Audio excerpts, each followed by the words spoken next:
We're back again. Trying to come up with some new ideas for some videos. We're doing the couple tag videos that have got some great responses. Not just from family and friends, but we've had a couple of new subscribers, which is always nice. And we thought we would carry on. But we thought today it would be something a bit more serious. We was going to talk about the medical problems that we've encountered over the past few years. How it affects day-to-day lives, how it started, and we've also got some similarities as well, which just happens to be a coincidence. One that's thrown about a lot of at the minute in the media, as well as on a lot of bulletin boards, websites, etc., is fibromyalgia. Now, fibromyalgia, I don't know if a lot of people have heard of it or not heard of it. It used to be called, I believe, ME. Which is a long-term chronic condition that was really not that explainable. We've both got it, and it's a strange one because it used to be called several different things because no one could work out what it really was, because it would be either fatigue, pain, tiredness, flu-like symptoms 24/7. And even you get certain parts of your body that are hypersensitive. You touch them and you literally jump or go through the roof. They are that sensitive. But it also can be other things, not just pain. It can be sleep. I mean, we've both got other medical conditions where it seems like this has come from. Myself, I was fit and well until about 12 years ago. And I encountered a few problems after I finished retail management. I couldn't take the 90 odd hours a week anymore, and I got a lung condition. And they believe my fibromyalgia stemmed from that. I just put it down to the fact that I'd been newly diagnosed with lung disease, which then led on to heart disease. So I thought a lot of the tiredness, the pain and the aches were to do with that. But it turns out that there is actually another cause, which is fibromyalgia. Do you want to fill in a bit as well in your case on that one? Because you're a bit newly diagnosed than me on the fibromyalgia. Yeah, I was newly diagnosed with fibromyalgia about 2 years ago, I think it was. Yeah, it must be. About a year or 2 years ago. I went to the doctors because I was suffering with sleep problems and constant headaches. I was tired all the time. I was in constant pain even though I'm on pretty strong painkillers, etc. I went to the doctors because one of the doctors took me off of a medication which was for pain, and I said, this isn't working. I'm in more pain now than I was before when I took that medication. So mine stems from going to, like, my diagnosis stems from me going to a pain specialist. Yeah. Who actually diagnosed me there with fibromyalgia. And he said that there's not much they can really do apart from offer me special physiotherapy and stuff like that, which I was going to do. Yeah, same here. But I ended up in hospital with pancreatitis. So that didn't happen. But what was that caused by, the pancreatitis? The pancreatitis was caused through... Well, we're pretty sure, aren't we? I mean... Well, through process of elimination, we believe stems from ill-treated diabetes, because I was diagnosed with diabetes when I was about 22, so about 7 years ago now, which is quite a long time. But they believe that the new hospital where I went to when I had the pancreatitis, they believed that it was like they didn't treat me properly, they didn't give me the right medication, etc. And this was for about 5 years, which then caused my pancreas to get angry with me. Implode, I think was the word. Get angry with me and have a hissy fit and put me in hospital. So yes, that was fun. I never realised. I knew about diabetes, but I never realised what it can do to you. It's not a nice disease. No. I mean, it's one of those things. I think I haven't got diabetes myself, and I'll confess I know very little about it apart from what you think is correct that you hear on TV. Stuff like, oh, you must eat cakes and sweets all the time to get it. But it's not the case. No. It's a common misconception because there is 2 predominant forms of diabetes. There's what they call type 1 diabetes and type 2. Type 2 can be caused through eating too many cakes, but it's not solely cakes. It's basically you haven't looked after yourself and you've just scoffed. And it tends to happen to people who are overweight, type 2 mainly, which can be reversed, because if through diet and exercise you can actually reverse type 2 diabetes. It's not the hereditary one. No. Type 1 is hereditary, which usually you get diagnosed as a child with. I got diagnosed when I was 22. Actually, I think I worked it out that I got diagnosed about 10 days after my 22nd birthday with diabetes because I had to go to hospital for it.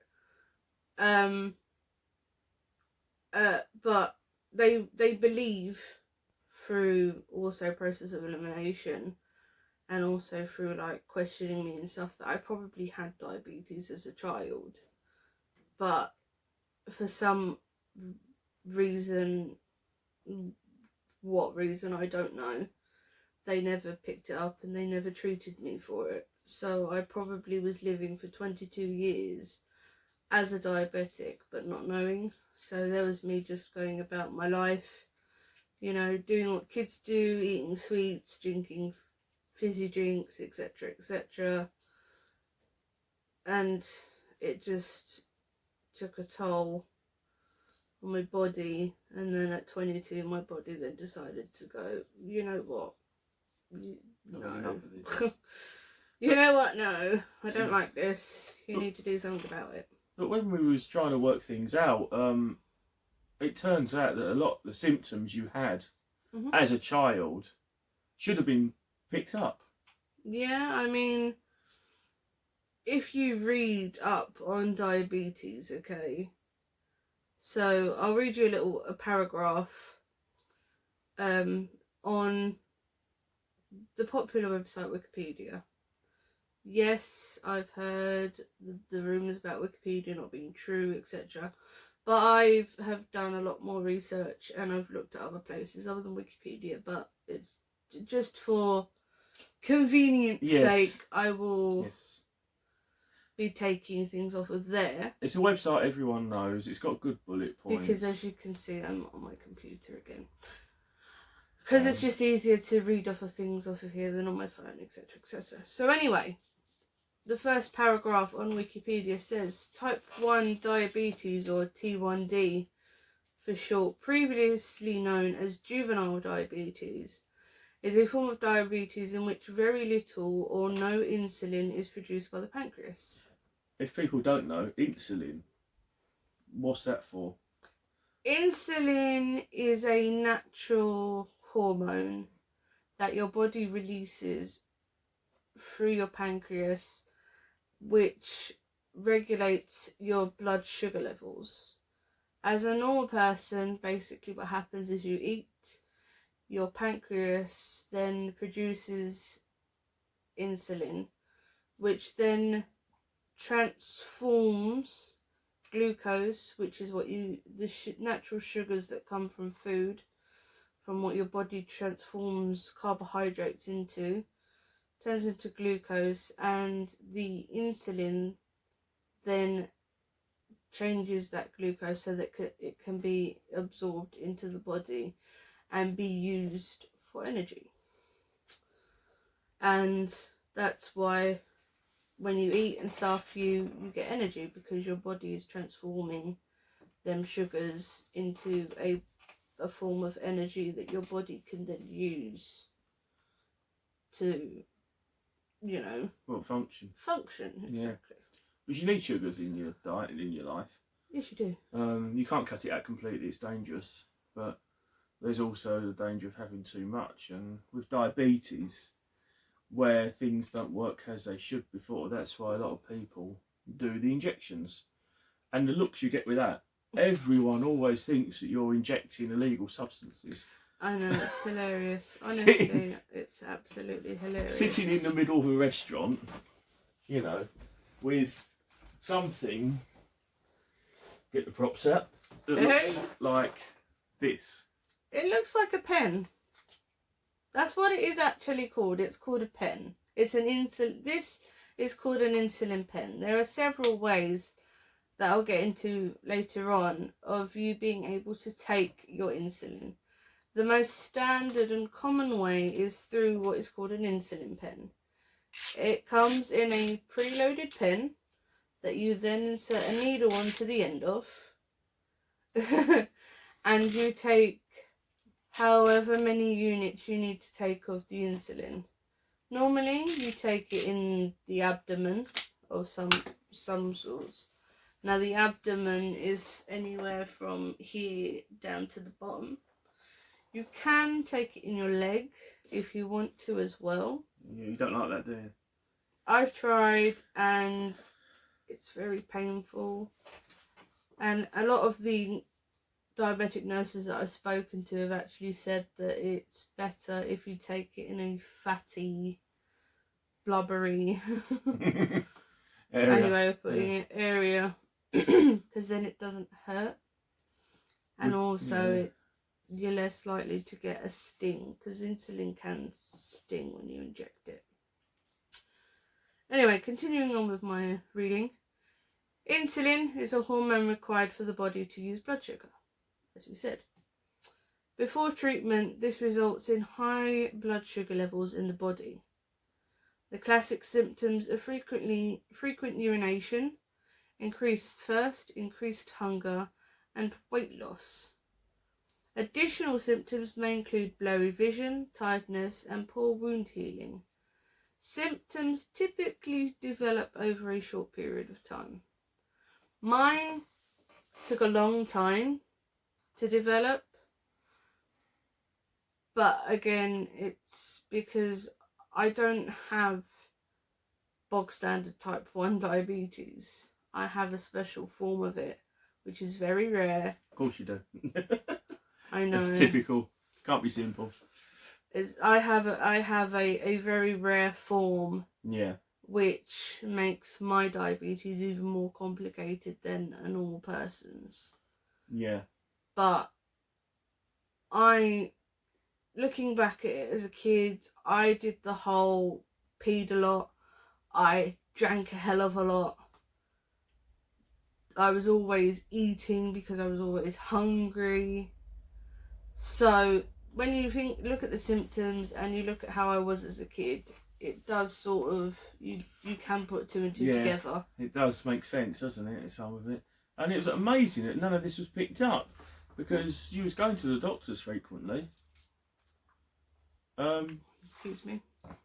Good break. But then again, I guess it could be similar to mine not being picked up by a lung problem. Which, if you want to talk about, please. Yeah, step in. We can always come back to me. Yeah, I mean, like I said with fibromyalgia, it seems like that come from probably your diabetes, which is a common one. Mine come from probably my lung problems. I stopped doing retail after many years as a manager for many different stores. Loved it. Always loved retail. Don't know why. It's hell on earth. The hours are long. But at a store management level, it's more copable with, even though it's paid awful. And I was getting to a stage where I was doing 90 hours over a Christmas. I won't name the company. And yeah, put it this way, no sleep, driving as well to get to and from work, not good. And I was thought to myself, what else could I do? I've always enjoyed driving to a modest degree. I don't find it difficult. I'm quite happy just driving. I've been driving now for over half my life. And I thought, bus driving. Spoke to my dad about it because he knew a couple of bus drivers. Cut a long story short, within about, I think it was 4 to 5 weeks, I was past the majority of the stuff. A few weeks later, passed my actual test and was out on the road. Turns out though, one thing I didn't know, again, I probably should have thought about things, I used to get out of breath a lot as a kid. Never classed as having asthma, because the asthma inhalers didn't do anything. Never diagnosed as asthma, even though there's a lot of asthma in the family. I was always okay. Played a lot of sports, basketball, mainly. I like tennis, badminton, all sorts. And I was also very thin back then. And all of a sudden, I started developing chest infections, pneumonia, pleurisy, quite a lot. And it just wouldn't shift. Saw several different people at different hospitals, and obviously doing a job like bus driving, when you're serving the public, you can't be driving under symptoms of coughing. Well, I'll say that most drivers seem to be coughing and spluttering, but coughing while you're driving passengers to a point where you're literally throwing up is not a good career move. So a couple of different consultants, they both said it was asthma, just out of the blue. You know, got told as a kid, you haven't got asthma, you just get out of breath easily. Okay, fine. I then, after being off work for 11 months, which I cannot blame the bus company for, they had to let me go. They couldn't keep paying me. I was a new driver. There's loads of people that could have taken that job. And they had to let me go. Now, I could never have gone back to doing the bus driving. Because of the lung problem, you class as a public liability. And it turns out, my consultant, my second one, when I moved to here where I am now, decided, again, no names, decided to pump me with about 12 to 20 times the amount of steroids that you're meant to have in your body on a daily basis. In terms of taking oral steroids and a steroid inhaler, which isn't as bad, but when the maximum dose of that is 4 a day, and I'm doing 24 sometimes a day, without knowing, because I trusted the consultant, yeah, I felt great. But I put on 10 stone in about a year. I think it was less than a year. It was a lot of weight in the wrong places as well, very quickly. And I basically put that down to the fact I wasn't active anymore, because I'd always been very active as a store manager and playing sports. I mean, a store manager, you don't get to sit down. Well, not me anyway. I was never one to sit in the office. I was always running about like a spare one at a wedding, and trying to make sure I mucked in and helped out so we could all get done and go home. And I basically put the weight gain down to sitting at home, not doing a lot, eating sweets and playing Gears of War. And I all of a sudden started getting bad nosebleeds, palpitations, and cut a long story short, being on them steroids for 2 years has given me heart disease, lung disease, brittle bone disease. It's eroded some of my actual bones, like my tailbone. I already had all leg and neck problems, so that's not helped with that. The 10 stone weight gain is in places where you can't just lose the weight. It's strange. Steroid weight it's almost like it's too dense. It seems more dense than regular fat. I was due to have an operation to have it surgically removed, but the funding got cut, thanks to the Conservative government. And they'd rather let me sit like this at home with 2 kids And because I've got a degree from Thames Valley University, a music degree, they also said I was too overqualified. So I basically got told to sit at home and do nothing.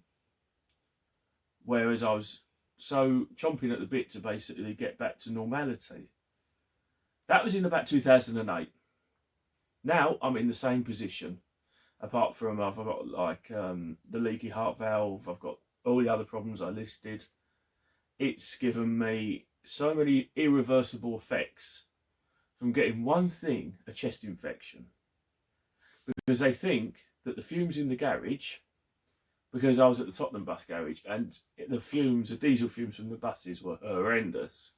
Before the electric buses, again, we're talking like in 2008, you couldn't see your hand in front of your face on winter days. It was that bad, and breathing in the fumes, and it's a very dirty job. They probably thought it was a straw that broke the camel's back. I always probably had a lung issue, and it needed something to, like, hit a home run. And after that, I've never got over it. But the consultant that was overdosing me on steroids, funnily enough, my records went missing. And he no longer works there. So I'm sort of stuck in limbo now. Yes. Having the tremendous weight gain, all the other problems, having trouble even getting out of bed most mornings. And it's amazing how one life event can change your whole life. Completely. And how, like you've got with the diabetes, one medical condition can lead to another, to another, to another, without doing anything wrong, without doing anything to your body that no sort of taking recreational drugs. We both don't do that. We both don't drink. And you think to yourself, what happened? For me, I know what it was. I was misdiagnosed from a consultant. A bit similar to you with the diagnosis with the diabetes. I mean, but you have to. I've always said you have to look forward. You can't look back. You can't turn back time. I mean, nope. Well, who said that? Was it Tina Turner? Sure. No. We better not sing that. If I could turn back time, if I could find a way. I'll leave anyway, that to you, mate. We'll get a copyright strike. That was too close, wasn't it? Oh, yeah. Yeah. That's why I stopped. Yeah, I know. But that's the thing. You've got to. It's harsh. You've got to get on with life. Yeah. You have to make the best of a bad situation and move forward. It doesn't help getting constant arseache and constant problems from places like the job centre, DWP. I mean, the thing is though that just butting in here. Yeah, go for it. Is when you get diagnosed with a chronic illness, because that's what they're called, chronic illnesses or chronic diseases, things like that. You do have to have a time of around your diagnosis when you do sit there and you the only way I can put it is sort of grieve. Yeah. I mean, not in a way of like, you know, not like a death shit, grief. I'm dead. More like my life's now. More like you have to come to terms with the fact that you have to make life changes now. Yeah. You can't live the way that you used to. And we both tried. I mean, shall we say? Yeah. And we won't go into the darkness of that. We'll try and keep this light, shall we say? Well, no, we have to talk about that as well. I mean, I also have bipolar disorder or extreme. What's the word in it? Emotionally unstable personality disorder is also what I have, which also can be classed as bipolar. So I have severe mood swings. I can be aggressive at times. I can be sad to the point of depression and suicidal thoughts. and things like that. I'm not so bad now, but I was in a very bad way before I met you, which was probably about 6 years ago. 6-7 years ago, I was in a very, very bad way. Yeah. To the point where I had to be hospitalised. You had a lot happen. On about two occasions. You had a lot happen though in a short space of time, if you think about it. Going back to the grieving almost, it's people do it in different ways. Mine was to brush it under the carpet and try and get on with life and do myself more damage. Mm-hmm. And at the end of the day, probably taken years off my life and done myself no favours. Mm-mm. But then again, you could say that there's no right or wrong. Everyone has to deal with things how they deal with them. There's no right way, there's no wrong way. There's no right way, there's no wrong way. There's no like opinions. Everybody has their own opinions on things. Mm. You know, this opinions aren't wrong. You know, you may not agree with them. No. They may not be the same as your opinion. No.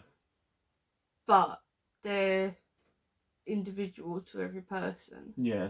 So the way you handle things and the way you deal with things is your opinion.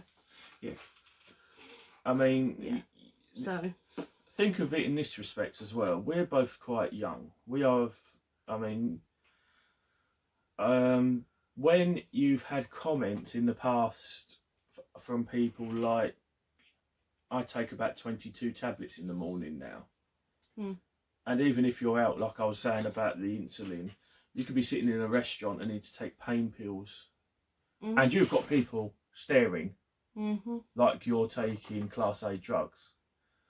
I've had people come up to me because I've got blue badges saying, oh, why are you using someone else's blue badges? And I really just need to tattoo on my head that disabilities do not discriminate with age.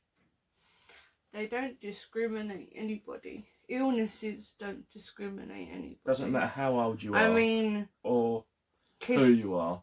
Kids can be born. Kids get cancer. Yeah. I hate, that's the worst one. But yeah, in order to get it out there, kids get cancer. Kids shouldn't get cancer. Newborn babies shouldn't get cancer. No. They haven't done anything to the world to deserve that. No.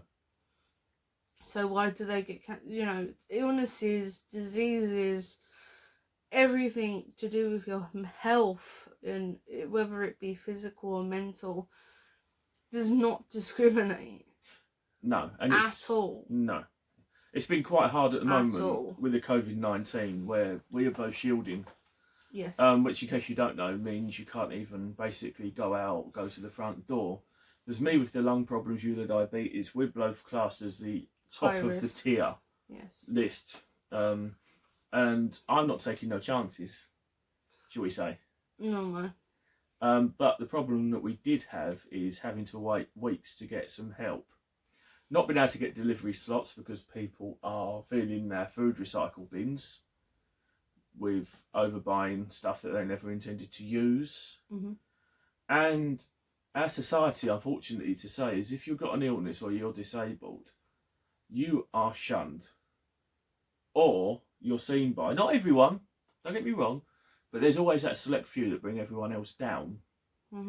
And one good thing that has come from this coronavirus is that people are helping each other again. Yeah, we've almost become a community. Yes, which we again. should have been. Forever. That should never have disappeared. Like the NHS getting all this help, we've donated to them, I should say. Yeah. Like we've donated stuff to them. They should get these donations all the time. They should. The government writing off the billions of debt, that's not debt, that's just underfunding. They should never be underfunded. They saved, apparently, the Prime Minister's life, for example. And what's the betting when all this is over? They saved the royal family because apparently some of the royal family had COVID-19. But they had the coronavirus and the NHS saved them. What's the betting when this is over? It goes back to square one.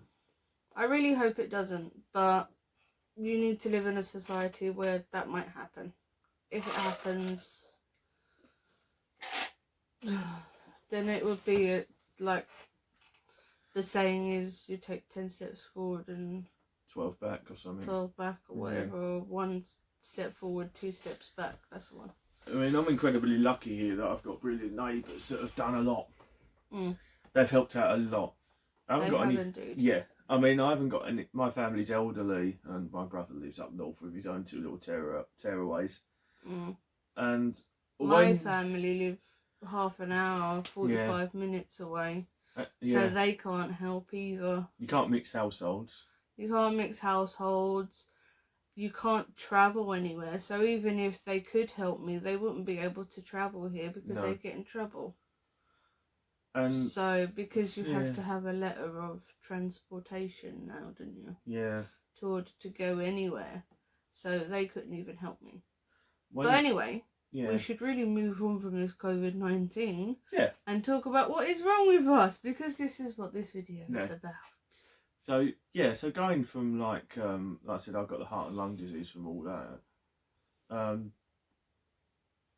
That was the main catalyst for my health going downhill and getting to a stage where you think, will it ever get back to normal? So far, it hasn't. I mean, with yours, I had minor medical problems as a child. You had a few, didn't you, as well? Like you were saying. I had a few. I mean, they weren't, they weren't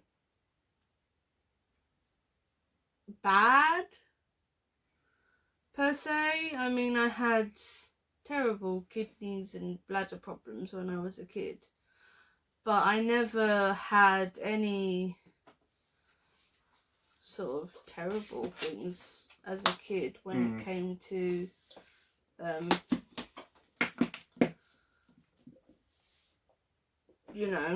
sort of illnesses or anything. I mean, that's why we think that that's why we keep thinking with you that diabetes was the kickstarter, wasn't it? Yeah. I mean, there's a few other things that you're getting tested for. Yeah, I'm still getting tested for things. I'm still getting complication from things. I mean, what happened after the pancreatitis about a year later? I mean, I've always had complications from the diabetes. Like, I have to have regular laser treatment on my eyes because I have what's called diabetic retinopathy, which is not nice at all, shall we say. If you're squeamish, don't look it up on YouTube. Well, yeah. Well, you can look it up. I'm not gonna stop you from looking it up, because you can look it up if you want to. I mean, but basically, long story short, diabetic retinopathy is your eyes are leaking blood. The blood cells are breaking and leaking blood. So in order to fix it, they give you laser treatment, which is a laser to the eye, where they cauterize the veins at the back of your eye. But my problem is mine has gone one step further than that, and I now have to have monthly injections into my eyes, more so my right eye. I think so, yeah. Yeah, my right eye. So I have to have an injection in my right eye sort of once a month to stop it from I can't think of the word. Basically, I have a lot of fluid in my eye that's it's like pressure as well, isn't it? Yeah, there is a word for it, but I can't. Oh, excuse me, I can't think of what that word is. No. But it is something. But it's basically there's a build up of fluid on my eye, and so they have to give me an injection which makes that fluid get reabsorbed into my body, because potentially what will happen is I will go blind. another effect of the diabetes. Yes. I mean, when you was first saying about injections in the eye, you can't imagine that one. I mean, they cut your tear duct once as well, didn't they? If I remember rightly, they had to. Yeah, again, this was before I met him. I had to have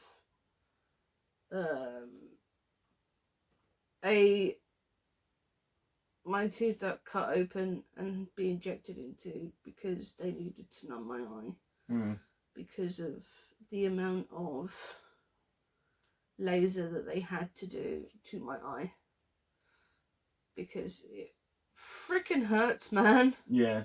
It really does. It is painful. It's not like this laser stuff you get to correct your vision at all, because I wear glasses. I'm pretty much blind. If my eyesight was to go anymore, I could legally register myself as partially sighted. Yeah. Because of how bad my eyes are. But I mean, it's not just my eyes that have been affected by the diabetes and the fact that it was misdiagnosed and mistreated. I also have nerve damage. I have joint problems. I have... God, what else do I have wrong with me because of diabetes? Well, you had the operation again, didn't you? You had to have the surgery. That wasn't caused through diabetes.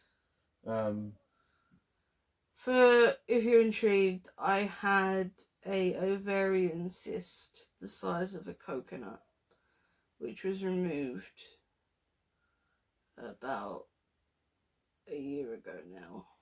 just over, yeah.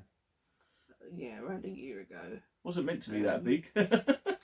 No, No. and that was... I was having issues with eating and my stomach and stuff, and I ended up having a camera down my throat.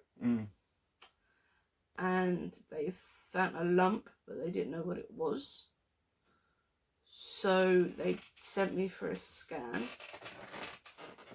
It came up as the lump was actually a cyst on my left fallopian tube, which they did a couple more tests on.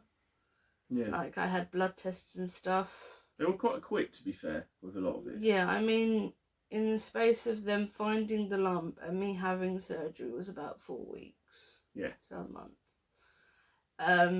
So they as I said, they gave me the camera down the throat. They found a lump. I think I had an MRI scan, which where they detected that it was actually on my fallopian tube.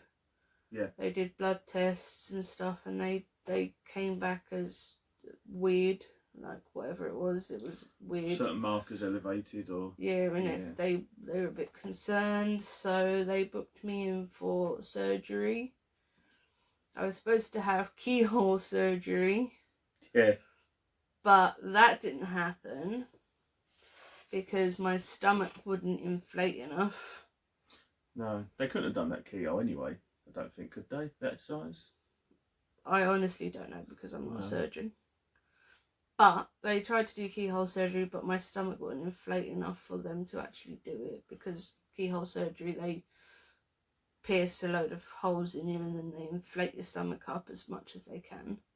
They couldn't do that, so they ended up doing a C-section, which is another way of how they deliver babies.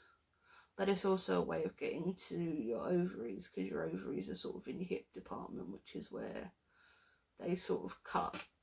They sort of cut you from hip to hip. And then when they told me before I had the surgery that the cyst was the size of an orange. An orange, yeah. So it was about this big. Which is still pretty big, considering that, one, I've never had anything like this in my life. Two, I have a family history of cancer. So I was absolutely bricking it, because I was like, oh my god, please don't be cancer, please don't be cancer. I'm too young to have cancer. I've got enough wrong with me. Yeah. I do not need cancer on top of that. You can keep that one. Yeah. Don't want that C word added to my Rolodex of health problems. No. Because that's another reason why the blood test came back and they didn't know if it was cancer or not, because some of the markers were showing up as the same as what you have if you have cancer. So anyway, they do the surgery. The cyst ends up being the size of a coconut. Yeah. So instead of it being this big, it was this big. And they managed to get it out. But in the process of getting it out, they had to take my left fallopian tube. So I only have one operating ovary at the moment. Which, that was a hard pill to swallow. I'm not gonna lie. Because I've always been family orientated. And I've always wanted to have at least one child of my own. Which, don't get me wrong, it's completely possible to do it with one ovary, because you're still producing eggs. But it's a lot harder, because if you think of it as a factory, your factory has gone from 100% to 50%. You're a man down, yes. So, whereas your factory was working in full force properly, it's now half of its workers have gone, see you later, we quit, and you're down to 50%. And it's like, oh crap. So that was a bit of a hard pill to swallow, because it was like, I'm never going to be able to have kids now. I mean, obviously I don't know if I can still have kids. I don't know any of that, because I've never spoke about it to medical professionals anyway. Everybody else seems to think that I'd be fine. But as a woman, you know, they do the whole, as you have a right as a woman to be a mum, and it's as a woman and thinking that way, it's like, that's great, but I'm not like you. You know, I get that from people who have kids, and it's like, that's fine, but you don't have nearly half as many problems as I have. You maybe get a bad back every now and again. I've got so much wrong with me that to have that added to the list just makes you feel more crap. Yeah. If that makes sense. So anyway, I got over that. I'm not as sad about it, I suppose, as I was before. No, it is a tricky I've one. accepted it. I've sort of like, if I have kids, I have kids. If I don't, I don't. It'd be nice to, but if I don't, it's not the end of the world. No, but at all. It's not the end of the world. You're always going to have also the problem of being diabetic with kids. Yeah, because the problem is with that as well is that I have to be so careful with that too, because diabetes affects so many problems. I mean, you know, you hear women with diabetes having kids and like them losing it because, you know, they didn't know that they had diabetes and things like that. And it's just, diabetes is also elevates your chances of having miscarriages and stuff. So that's always a nice one to add to as well, especially in the department of having children. I mean, don't get me wrong, some people don't want kids, and that's fine. Some people want football teams worth of kids, and again, that's fine. It's completely up to you and your partner, and if you have children or not, and also how many you have. But it would be nice to like be able to have at least one mini-me running around in the world. Yeah. Everyone wants a mini-me. I mean, come on. Yeah. They're great. They're cool. Don't get me wrong, they have their moments, but Yeah. you know, when they take their first steps, how proud you are. When they get their first certificate, how proud you are. You know what I mean? It's just, it's one of those things. But moving on from that, Yeah. it's the first and only surgery I've had. I have to say that, which for 29, I don't think is too bad. I mean, obviously, I couldn't go half-hearted. I had to go all the way and have a cyst. Then they couldn't leave it. It's too dangerous. As if they burst. No, they said like if they would have left it any longer, I would have had even more complications. Yeah. And if it would have burst, That would have been life-threatening straight away. God knows what would have happened to me. Yeah. So, but they got it out. They got it all out. I mean, yeah, I have no fallopian tube there. Weird, I still have my ovary.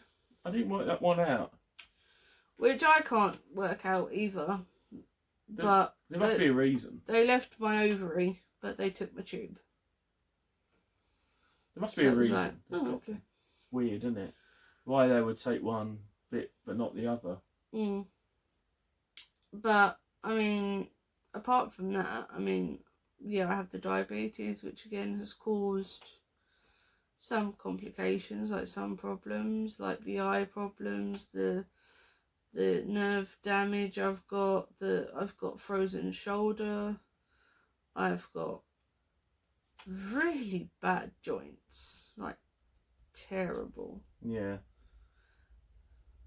He's looking at me. Yes, a little dog down here. Come here, pick him up. Oh. Say hello to the world. This is my fur child, for anyone who's wondering. Oh, one of them. He's a nosy one. This is the one who loves mummy. Yeah. I mean, the trouble is, with the surgery, that was one thing. I don't think we're ever going to know how and why and where it come from. No, we're not. Because you did hear it was your diabetes. Someone else said it wasn't. Someone else said it could be, but no one's ever gonna know. No one's clarified for me as of yet whether it was down to my diabetes or not.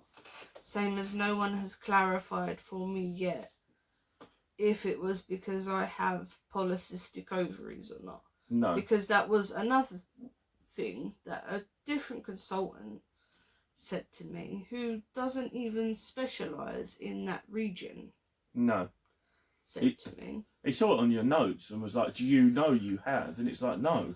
No, I don't know, because nobody's told me. Thanks for that, mate. But do you even have it?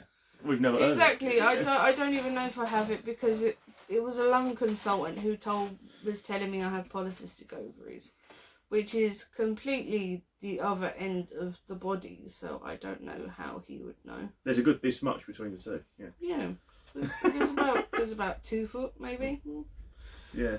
But I mean, other than that, I can't think of anything else that's wrong with me. I mean, I have the mental health issues, which have been with me since I was about 12. I mean, we could touch more on the mental health, as I have bad anxiety issues, and I always have done. Mm-hmm. Ever since being at school, I was always one for... I hate being on my own, but I hate the opposite of having a load of people about. Mm. And I've got worse over the years with my disabilities, probably because I sit there almost waiting for comments. I don't know, I'll go out and ask for them. No, I mean, I get funny looks being disabled as well. Like, we have to use mobility scooters, say, and there's a large shopping centre that we go to that's got a really good shop mobility. They're fantastic. And, again, people look at you like you're having a laugh, that you somehow nicked these 2 scooters from somewhere, and that you're just racing up and down the shopping centre. Or you come out of a shop and people are sitting on them. That's a good one. Oh, that really annoys me. We come out and someone had picked some of the foam off of the handlebars. Yep. And again, you're thinking, you know, some respect, anyone? Yeah, I mean, just touching on that, sometimes I have to use a walking stick Yeah, that's same here. because I have serious back issues and I have sciatica down one leg, which causes my leg to have really bad issues too. So if I'm walking a little while, I have to use a stick sometimes. Not all the time, don't get me wrong, because with fibromyalgia, you have good days, you have bad days. Mm. You have days where you can feel like you can run a marathon, and then you have days where it hurts to just get out of a chair. Mm. So, on particularly bad days or on days that I know that I'm going to do a little bit of walking, I have to take my stick with me, otherwise I end up having to sit down all the time because my body just can't handle walking about for ages, because the fibromyalgia also affects joints too, and where I've got nerve damage plus the fibromyalgia plus the diabetes crap, my joints just don't like me at all. No. At all.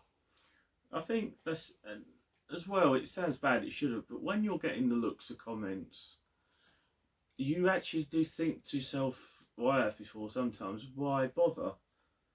Should I just put up with the pain and not bother? But then on the other hand, you think, why am I letting people run my life over a look or a comment? Exactly. Let them get on with it. It's their own problems. It just amazes me how some people can be so arrogant and ignorant over something that we haven't asked for. No. We don't want this, believe me. Well, we can think of better things to do with our days. I often, because obviously Facebook and Instagram and all that stuff exist, and I have all of those, but I see people my age on Facebook and Instagram, you know, they've got kids, they're getting married, they're living life, they have jobs and all that, and I'm sitting there like, I wish I could have that life instead of the one I've got. You know, it's not one of those woe is me kind of stories, don't get me wrong. I'm not asking for a pity party at all. You know, these are the cards I've been dealt with. I'm trying to deal with them the best that I can, but when you're 29 years old and having to use a mobility scooter, and then you're getting looks off of people like, why are you in a scooter? Why are you using a walking stick? Why are you injecting yourself? Why are you taking pills? It's like, I have health issues. I'm not a junkie. I'm not conning anyone. No. I'm not doing anything wrong or any of this sort of stuff.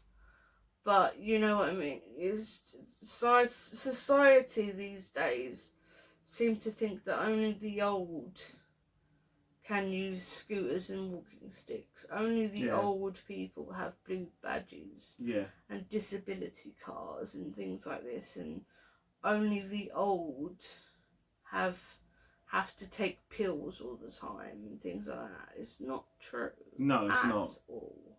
It's not. It's at not. all. I mean, my first surgery was when I was 17, 18, which was jaw surgery. It was like to have my bottom jaw brought forward. And that does not cause, I mean, even that causes me a few problems here and there. I know that used to knock my anxiety a lot at school, because I had my bottom jaw was so far back, I used to get called goofy and stuff a lot, and a lot of it's water off a duck's back.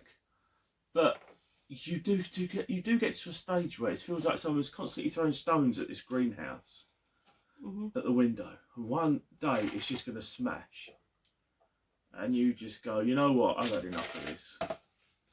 Yep. And unfortunately, it's common. It is so common. It's stupid. I gave you a little warning about the walking stick, didn't I? Yeah, I mean, do you remember? I mean, he used to use a walking stick, but then he stopped because he was getting funny looks. Same as you used to use a mobility scooter, but again you stopped because you got funny looks. I just didn't go anywhere. And then I started using a walking stick because I was having real difficulty walking, wasn't I? Yeah, yeah. Before the pancreatitis and everything, I was finding it very difficult to get around and to walk and stuff. And you suggested, like, oh, I've got a walking stick if you want one. As a joke, wasn't it? So, and then I used it and it actually did help. And then I was like, well, I need a better one, because it was one of those cheapy ones that you can pick up from anywhere and everywhere. Horrible hard plastic handle. Yeah, it's rubbish. Really uncomfortable. So I bought myself a better one, which has like it's like a rubbery, like a gel type handle, which makes it more comfortable, and it does actually really help. And you turned around and was like, told me, didn't you, afterwards? You were like, I used to use a stick and stuff, but then I stopped because I was getting funny looks. And I just turned around to him and I said, if it helps you, you shouldn't care what other people think. No. Same with the scooters. I turned around and said to him, if it helps, use it. Because this big shopping centre that we go to, we can tell you what it is. Well, it's Lakeside. If you live in Essex or even in London, everyone knows Lakeside. You know of Lakeside. Into Lakeside. You know, it's near Chafford 100, isn't it? Yeah, it's huge. Everyone knows it. Near Chafford 100 and Grays and that kind of thing. Everybody goes there.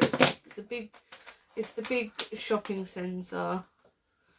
You know, and it's also in an industrial park. So there's like Costco's and other big shops nearby and stuff. Yeah, it's a big one. And loads of people go there. And we went there, the first time we went there, we tried to walk around, didn't we? And it got to the point where we were having to stop every 5 minutes because we were both in pain. Then we later found out that they had a mobility place. So we rang them and we asked them, like, what do we need to hire a scooter? A scooter, etc., etc. And they told us, so we went there, we hired a scooter, and every time now when we go there, we hire scooters. Yeah. Because it's more comfortable for us, and we're able to do more as well. Because before, it was literally sort of, pretty much we came out of the car park, we got through... and we're done. one of the... because where the car parks is near Debenhams or John Lewis, in one of the two. Yeah. So you have to go through that big store, which takes up a good portion of Lakeside. Both stores are very big. I can't remember which one it is though. They're the anchor stores, one each end. There's Debenhams, there's House of Fraser. And they're flipping huge. And by the time you've got through those, you want to turn back and go back to the car because you're in so much pain. So it's like, next time we'll get a scooter. We got a scooter and we never looked back. Because we're able to actually go to all the shops that we want to go to. We can go now to the other end of Lakeside. Yeah.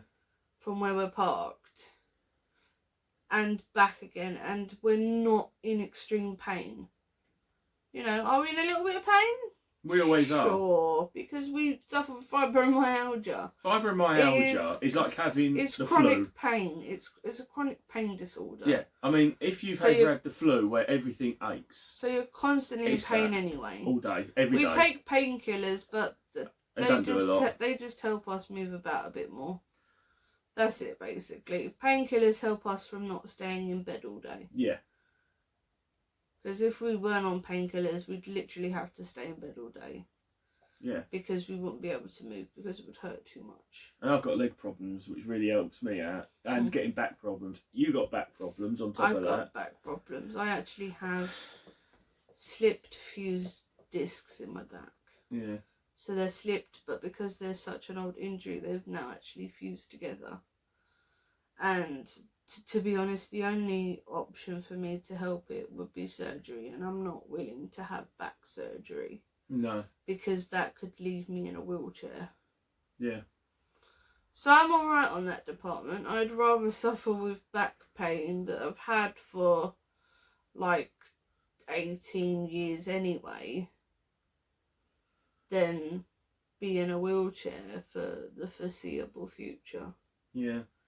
Because, you know, it's bad enough being looked at with this disability, let alone me having to be in a wheelchair. Well, Although, yeah. if I was in a wheelchair, people would probably accept me more as being disabled. Well, then again, you're not 30 yet, so you know it's a cruel world. It's a cruel world that we live in. It is a very, very, very cruel world, and I just wish people were a bit more understanding and a bit more sympathetic. Yeah, they wouldn't like it if it happened to them. You know, it's okay for you because you haven't got anything wrong with you.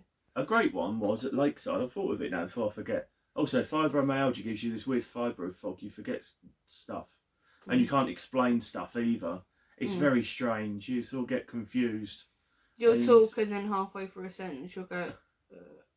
Or you'll forget something really simple like your phone number or your date of birth. It's confusion. But do you remember at Lakeside, we come out and we obviously have to use the lifts. I mean, I've always wanted to take a mobility scooter up the escalator, but I don't think it's wise. And the looks, again, people are trying to get past you. So it's like, give me a minute, you know, I'm not going to be here forever. They're trying to get round you, or they're trying to get in the lift. They could go up the stairs or the escalator. I don't understand the fascination with buggies. Yes, fine, you know, buggies, you have no choice. You see people take them on the escalator, and I'm not, oh, please, God knows, I've seen accidents and all sorts. Yeah, I've seen horrible accidents too. And we've even had people barge in front of us, take the lift, and go up, and it's like, thanks. We've only sat there for 5 minutes waiting for that lift to come down. And we have to usually get one each as well. You know, it's just things like that that really make you go, why do I come out? But then you got to think to yourself, you have to do it. You can't let these idiots. I'm not putting my life on hold because someone can't accept the fact that I need a mobility scooter.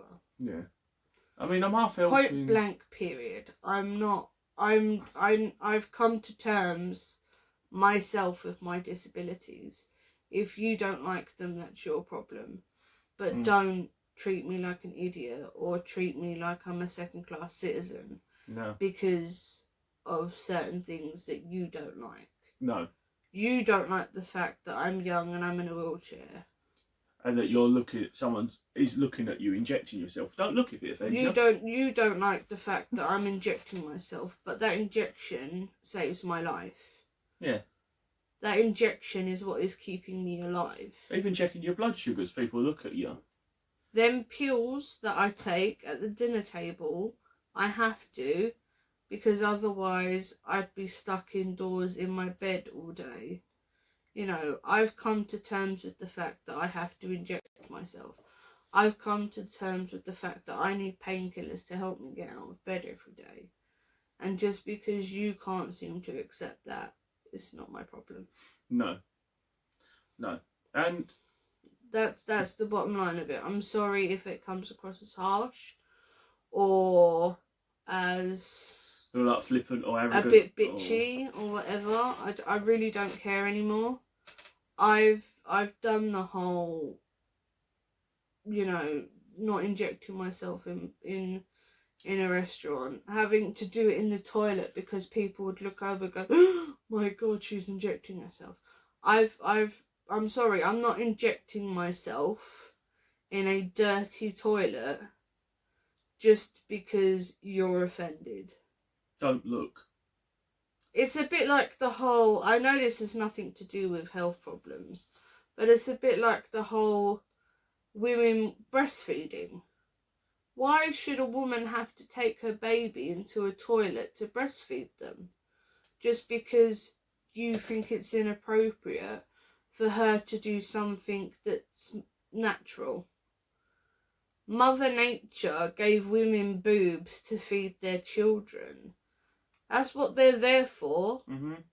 They're not there so you've got a good cleavage in that Prada dress you bought. I've seen people have a go at people breastfeeding in my retail career, and it's like, I'm sorry, but why should they have to go in the toilet again? The saying that there's a saying that someone told me once, right? And they were like, why should a woman go and feed her baby in the toilet? Would you eat your dinner in the toilet? No. So why should she have to take her child to eat their dinner, which is baby milk, in the toilet? Just because you don't approve of them breastfeeding in public. I'm sorry, but no, let her do it. I won't even mind, but 9 times out of 10, these women have a big ass blanket round them. You don't know so what they're you doing. can't even see anything. No. It's only the fact that the woman is looking down like this and she's got her arms like I've got mine at the moment. With a blanket covering something, and people instantly Yeah. go, oh my god, what's she's she breastfeeding in doing?" public. How could she? She has no dignity. Shut up. The woman is doing what comes naturally. She's doing what Mother Nature intended. Yeah. You know, you sit there and you watch an orangutan baby on its mum's boob and you go, oh, that's so cute. Or a dog even. Or a dog laying there with load of puppies, you know, with like 8 or 10 puppies on her boobies, and you go, oh, it's so sweet. But yet, when a woman does it, a human being does it, you go, oh, that's disgusting. It comes down to the same again, though, with people. I'm sorry, but like, you know, get a hold of yourself, get a grip. They were probably breastfed. Get a grip, get a life, move on. That's the thing, they were probably breastfed as a child. That's a funny thing. It's true though, like how many... My mum breastfed me. I'm pretty sure your mum breastfed you. I don't know, she might have been cleaning, but I don't know, I can't remember. She's probably doing the housework. You know, it's what women do. It's what things were intended. Boobies were intended to produce milk for babies. It goes back to, again, though, with the disabilities. We've been doing it since we were apes, mate. Yeah. If you don't like it, move it on. You know, no one's asking you to breastfeed your child in public. No. It's not like that woman's going, can I borrow your boob, love? My child's hungry. No, she's doing it herself. Just let her get on with it. Don't sit there and go, oh, that's gross. Don't get me wrong, the first time I saw it in public, I was shocked because I've never seen it before. But I didn't sit there and go, oh, that's gross. I was like, oh, she's breastfeeding her baby. Well, okay then. I've served a customer before that's been doing it. I don't care. The first time I saw it, I was on a bus. The woman sat on the seats in front of me. She had a baby and she had like a kid or 2 kids with her who were older.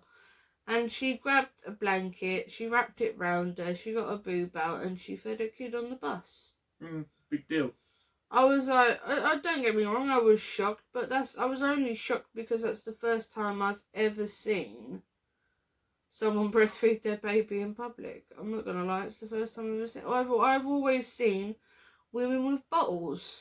I've always seen women with bottles, and it's like, I'm sorry, but if I had a child, that child would be booby fed. Because I was booby fed, and booby milk is the best thing for your kid. It's got everything your child needs. It even cures conjunctivitis. Yeah, but it's again, it's like a big like circle. A lot of this, it all comes back down to you got to live your life how you want to live it. I mean, for me, that's another thing with the fibromyalgia, where it gives you the aches and pains all day long.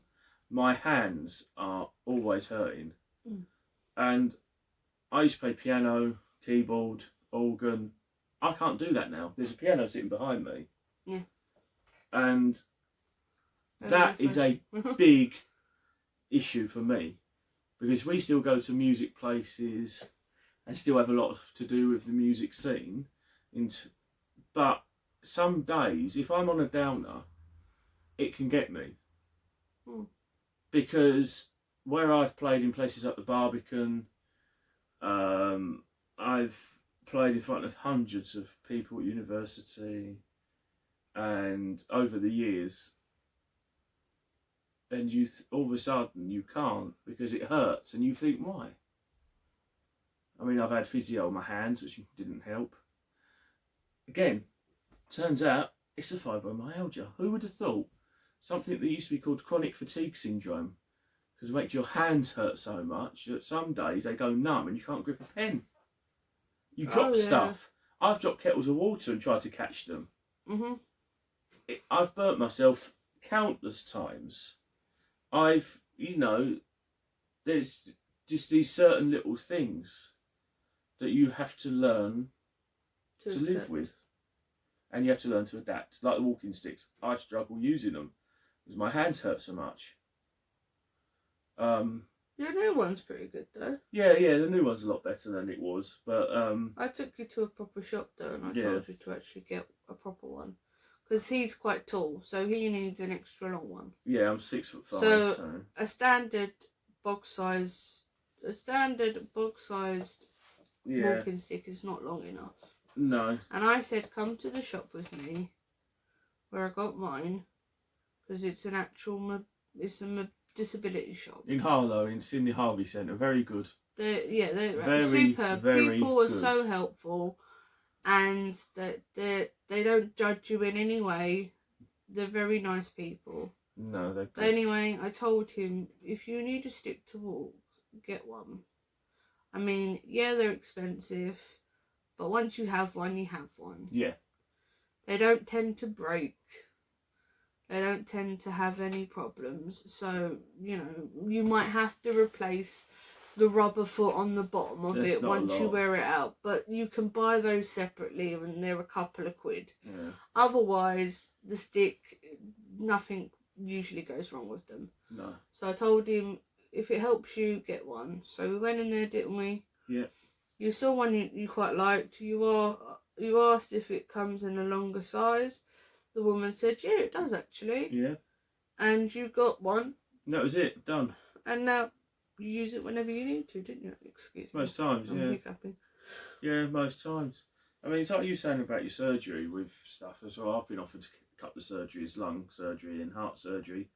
For me, though, again, it goes back to you have to adapt in life because I've got the 2 kids and the success rate is not great.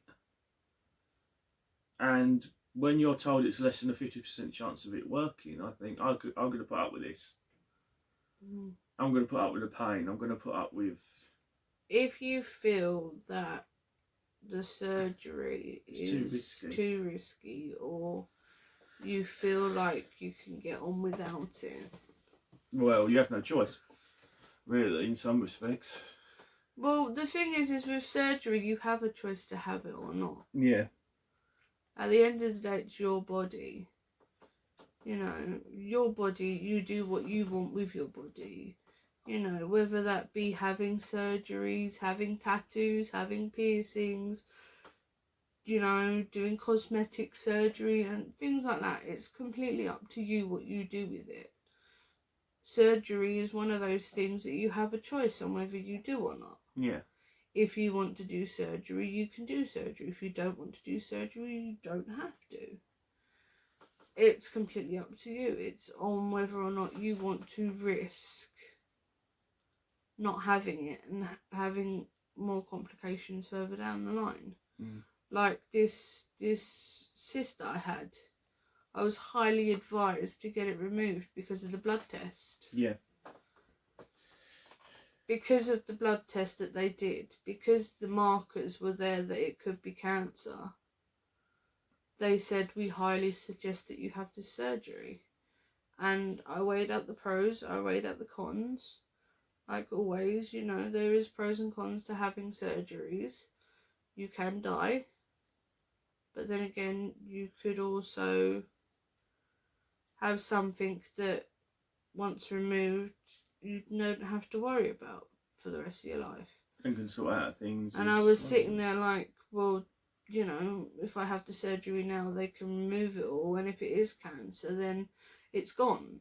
If if I leave it and it's cancer, it can spread and go to somewhere else. Mm. So I opted for the surgery. I mean, luckily enough, it was benign. It was a benign tumour. It wasn't cancerous at all. But the blood markers were there, and the family history I knew of. Yeah. And it was too much for me not to do it. So I just went through with it, and I had it, and You know, yeah, I have a big, massive scar, which doesn't cause me any problems now. You don't see it. I mean, it itches. Well, yeah, scars do. All mine do.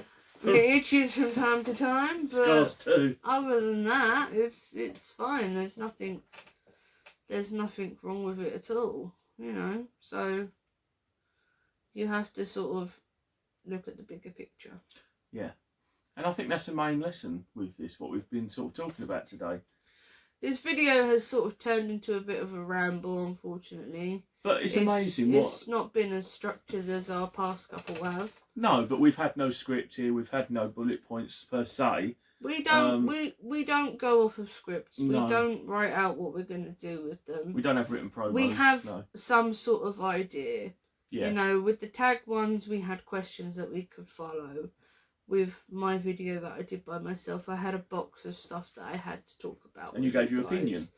And I gave my opinion, exactly. And this is what my opinion. This is our life, sort of. This is what's real. This is what's happened to us. This is just our opinion on things. And our story. You don't have to agree. You don't have to disagree. No.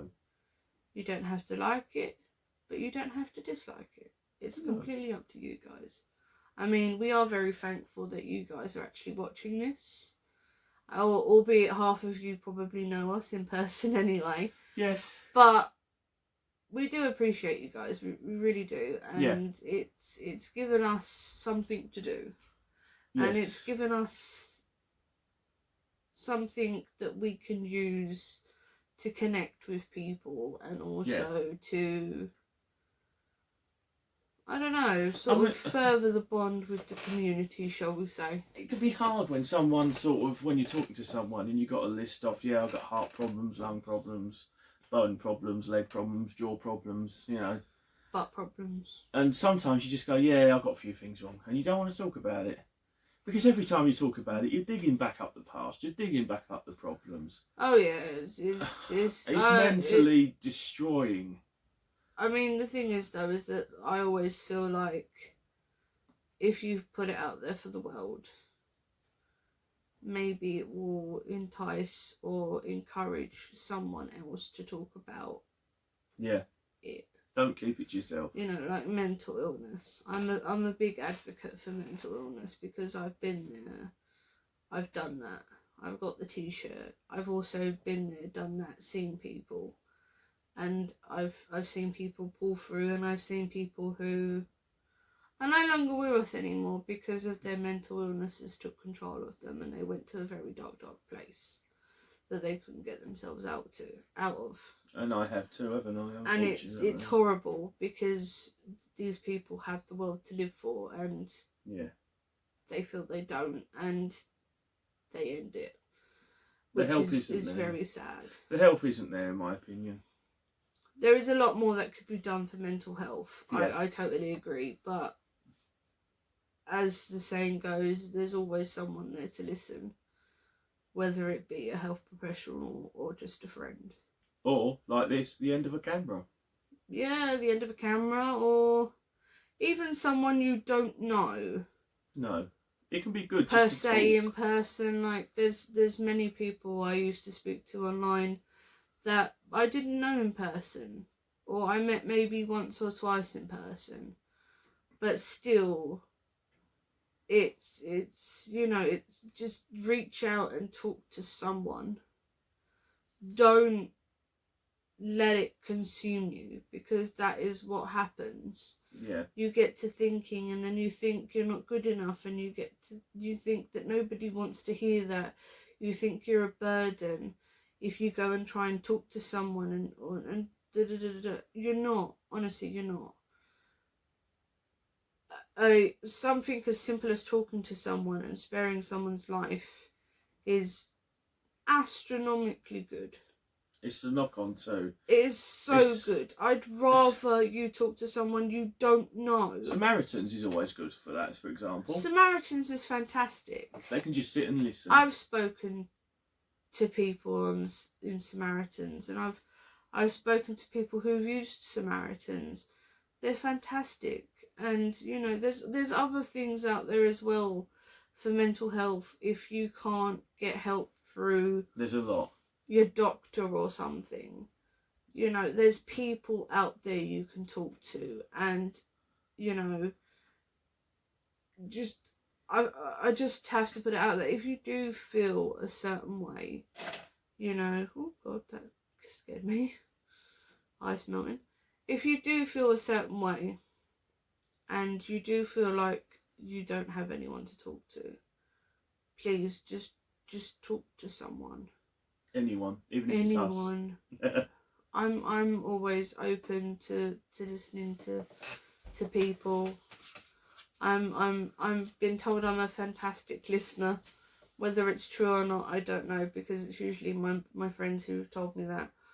But you know, even if it's like, put a comment below if you don't feel great, you know, and just reach out to someone, anyone. This time's quite tricky as it. well. I mean, with what's going on as well. The problem is that Which we're is all another stuck problem. inside. We're all looking at the same four walls. Yeah. Trust me, I know it's difficult because I'm going through it as well. Although on camera I seem like this well-rounded, happy-go-lucky, I saw that, comedian, you know, although I may seem like that, I have found it quite difficult staying indoors. I mean, doing something stupid like just popping uptown to have a look, like do some window shopping. We used to do that all the time, and it's been like, what, 3 months almost? I've lost track of what it is. 3 months almost that we've been stuck inside. I imagine if you... Actually, no, it can't have been no, 3 months. 2. I think it's like 2, Either 2.5, way, it's maybe. long. I don't know. It's been a very long time that I've been stuck indoors, and trust me, I've been climbing the walls. I've been wanting to go out so bad, but me going out could cost me, or it could cost 500 people's lives, and I'd rather not add to those statistics. No. So, and that's the same with mental health. You don't just affect yourself, you affect everyone that's ever come in contact with you. You're a person, you're not a statistic. You are. Don't add to the numbers. Just talk to someone. I mean, it takes ages to get mental health help on the NHS. The NHS do great stuff. They're so underfunded. They are not run properly. That's why there's a lot of things I disagree with that, but there are people out there. There's mindfulness, even. There's courses you can do online. There's so many people you can look up online who can help you if you have problems with your mental health. There's the Samaritans if you feel bad. There's a company called Mind. Yeah. There's other charities that are more than happy to talk to someone, like to talk to you, to talk to someone who has problems. There's people, if you don't want to talk on the phone, there's now people, there's some charities that do text messages. Yeah. There's some that do online chats if you really want to. There is always someone, somewhere, somehow that you can talk to. You're not alone. I highly suggest that you do if you're feeling some sort of way.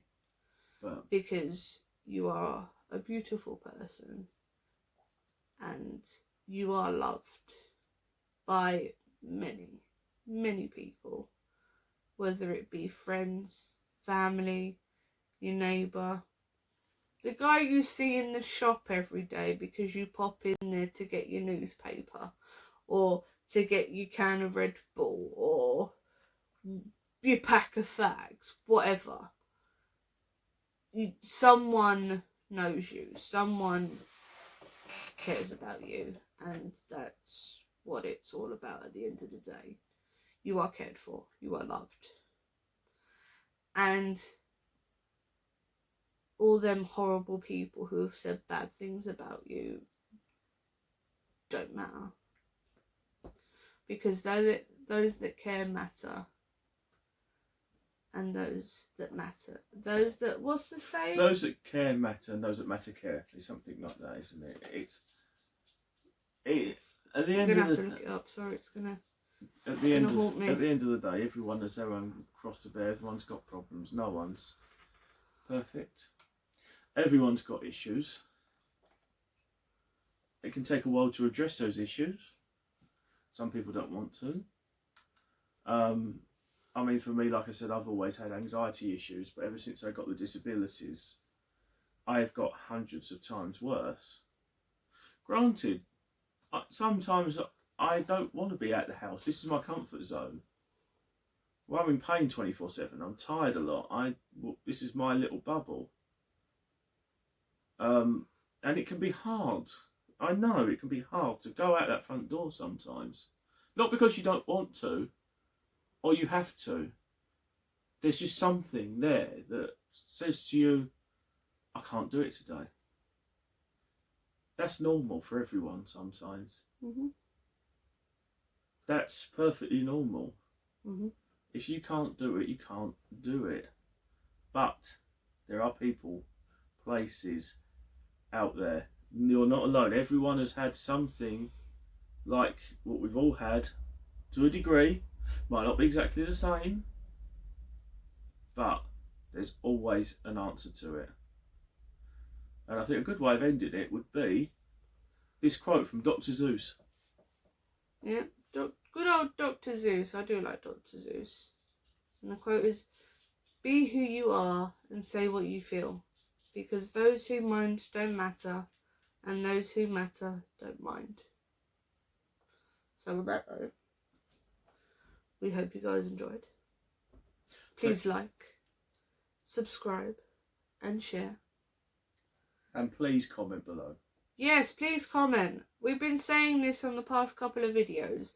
We keep getting the same. Don't get me wrong, we love your comments, but it's always fantastic video. You're doing great. But we've been asking you guys to answer questions. We want the answers to the questions down below. Or questions that we can answer. Oh God, I think the dog's relaxed a bit too much. On that note, remember, be who you are and say what you feel, because those who don't matter, don't mind, don't matter. Sorry, let me try that again. Be who you are and say what you feel, because those who mind don't matter, and those who matter don't mind. And we'll see you guys in the next video. Take care. Bye!